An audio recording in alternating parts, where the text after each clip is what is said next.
What's up, everybody? If you've been watching the channel, you know I've been going through Daredevil, as there's a whole run of omnibuses of this stuff. I just finished Ed Brubaker's run, which leads right up into Daredevil Shadowland. Now, this omnibus is out of print and starting to go for ridiculous amounts, of course, just like what happens when they always go out of print.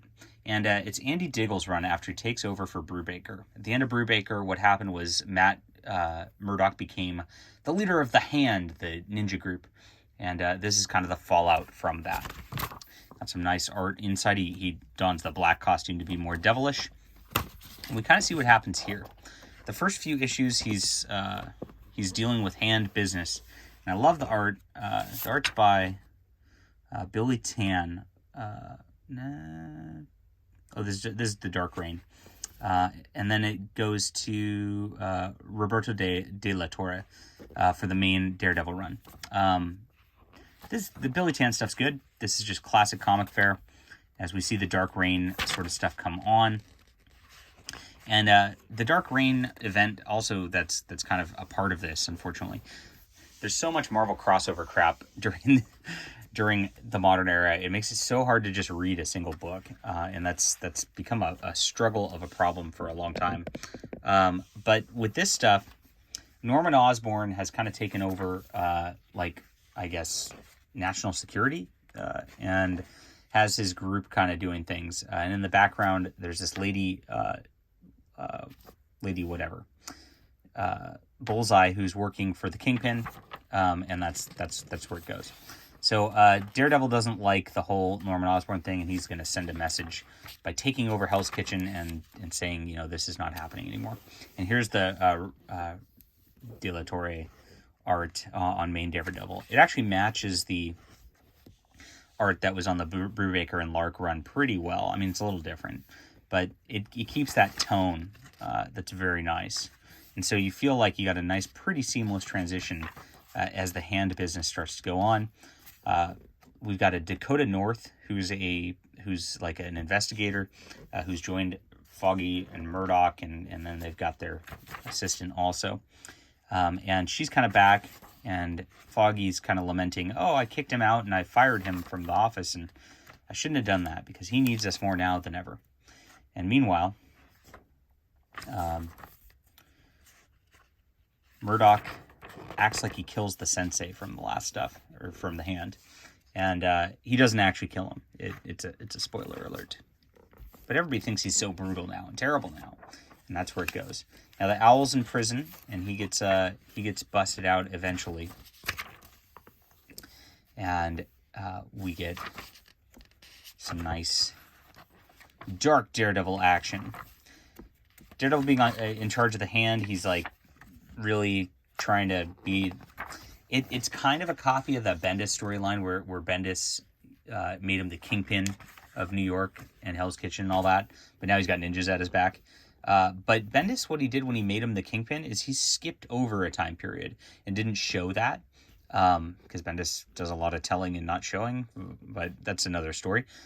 This actually just shows him being brutal and kind of taking things over and going kind of into darkness a little bit over the course of things, while the Kingpin's machinating to kind of take over the Hand as best he can, and that's not going to work out for the Kingpin. But I love the art. It's fun. Andy Diggle's writing is pretty quick, so you can read through this stuff really fast, is the good news. And so while it doesn't really have as much depth as maybe Brubaker through the course of this series, it does have its different plot lines going on, of course. It has some good qualities to it, just in the pacing, for sure. Eventually, Murdoch goes to Japan, where he has to deal with the Hand proper there, and there's like this faction in there that's like against him, and then there's people who are dying, and so he has to there's this conspiracy going on that he has to root out, and there's this weird demon that they're also summoning over the course of this. And this actually starts to play into the Shadowland, which comes back.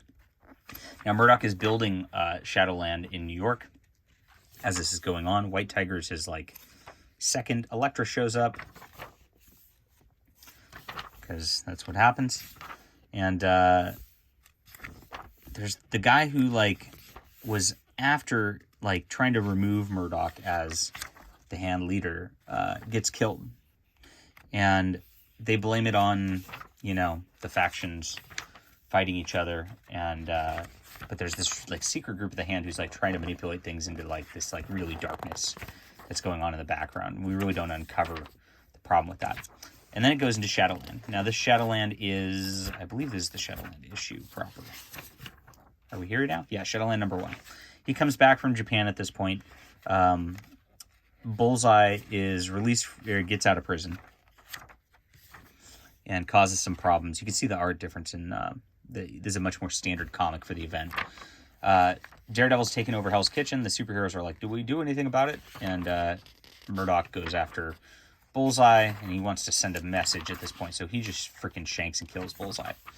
And everybody's kind of freaked out about that as we get back to the Daredevil book, which you really can't read this Daredevil, like Shadowland, very well without the Daredevil issues and vice versa. They really are intertwined like this. And all the heroes are trying to figure out what's going on with Matt Murdock. And they're just kind of learning Murdoch's kind of gone into this dark space. And they're like, we don't like this. And of course, the Kingpin's trying to manipulate things for his benefit over the course of all of this. And he starts summoning some evil. And we got a lot of evil going on in the background. And everybody's kind of wondering, why is Matt Murdock so bad at this point? Spider-Man gets involved. Everybody gets involved. Now, Murdoch's built this, like, giant Shadowland castle where, like, he's got his own, basically, big feudal Japan thing in the middle of New York.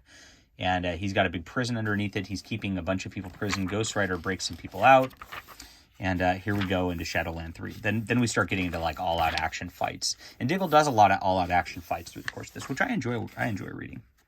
But Daredevil's clearly gone bad at this point. The hand's corrupted him. Typhoid Mary's joined in the fun. You see the Punisher there. See Lady Bullseye with the Kingpin. And the heroes are like, all right, we're finally going to take down Murdoch over the course of this. A lot of little conspiracies going on because of the Kingpin also. Who thinks he's in charge. Who thinks he's going to be getting this awesome thing going on.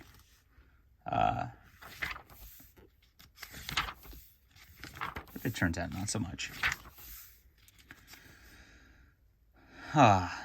All right, so Elektra shows up, Punisher shows up. They're all fighting against Murdoch now, and as you can see now, it finally comes out that he's like been churned into a demon.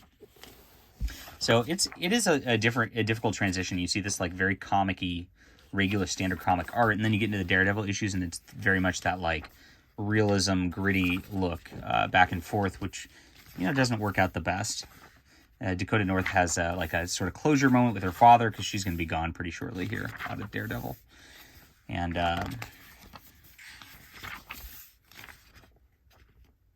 we see the aftermath of all the fights there as we get into Shadowland 5, the final confrontation with Daredevil.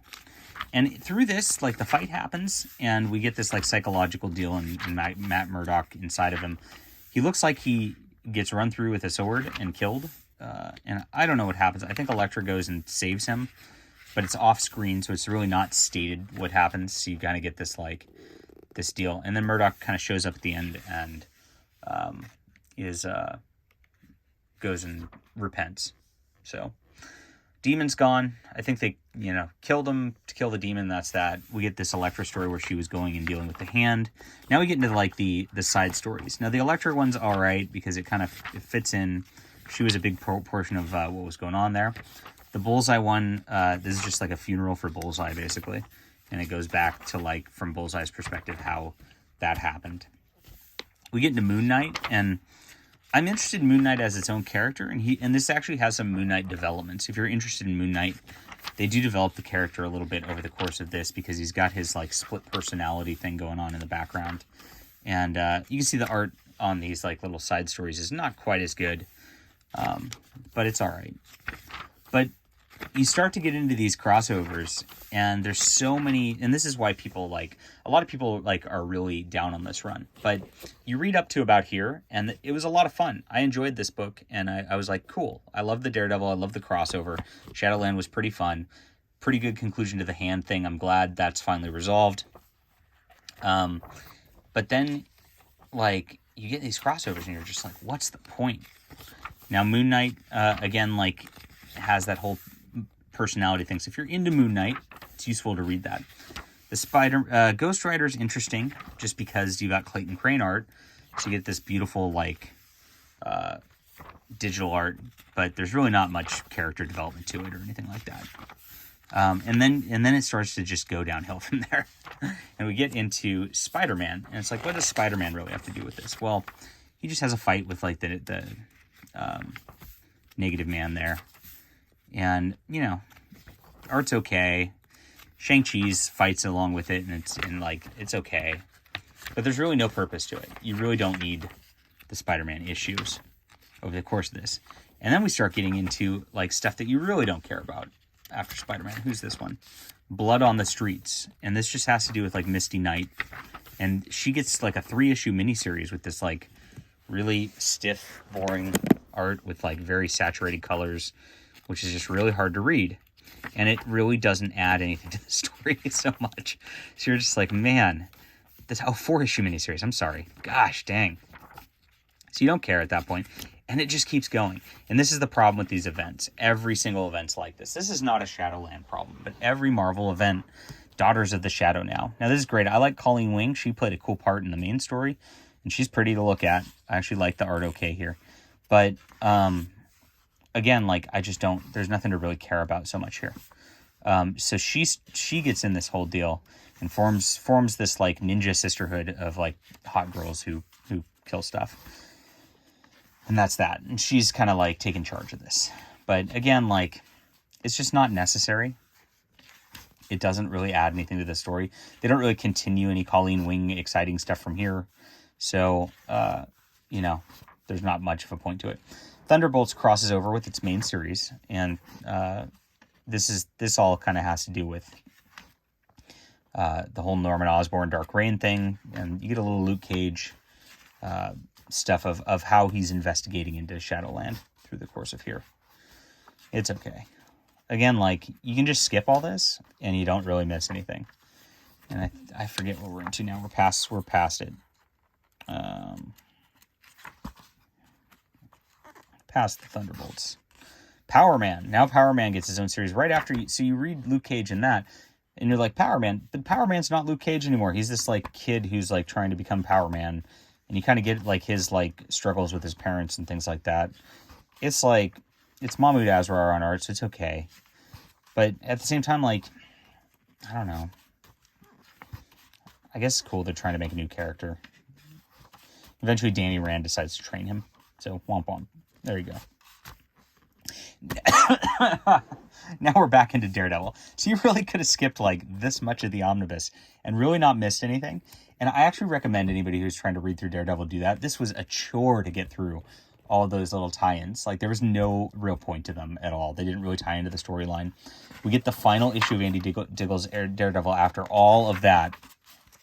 And it's just aftermath. People reacting to stuff. Foggy's assistant quits. And, the Kingpin's kind of back in action. We are now completely reset from all of these events that went on before. And Matt Murdock is going off on a walkabout and just disappears. And then we get a Shadowland After the Fall sort of climax. And this is from Ben Urich's perspective with this cool art. And he kind of just tells the story of how New York's rebuilding. All right. Finally, Daredevil Reborn. This is a mini-series. Again, Andy Diggle. I don't like the art on this one at all. Maybe it's the colors. I don't know. It just seems kind of lousy compared to everything else there. But it's Matt Murdock kind of in this small town rural America. And it's 4 issues of him finding himself. So there's some crimes going on. The cops are a part of it. And they're not clean. They're coming after him personally. He's trying to investigate into it. I just like the art, like when you're used to the awesome art on Daredevil, this is just a big letdown. Over this, and it's just like, I don't know. It looks a little rushed. See some of the lines in here look like really rushed. And this is that standard sort of modern formatting of panels and all that, which is, yeah, it's all right. Colors really get boring over the course of this. And so eventually he solves the mystery and solves the murders and all that. And, you know, he looks like he gets shot in the head. Again, like, he was almost killed, like, a couple issues ago. So there, you know, that's a little much. It was just a flesh wound, though. I could have done without that. Of course, he's got a kid who's helping him out. Like I said, the art's just, like, not the best. Not for me. And eventually he realizes, I am Daredevil, and he comes back, and you get a little denouement where he goes back to New York City, and Foggy's lost a bunch of weight, and they're going to, like, get back together now. Yay. Okay. All the extras at the end, you know, just different variant covers and things like that, and different character things and layouts and things like that. All right, a little script extra if you care about that. Wasn't that interesting for me to care about the extras. All right, I enjoyed the event.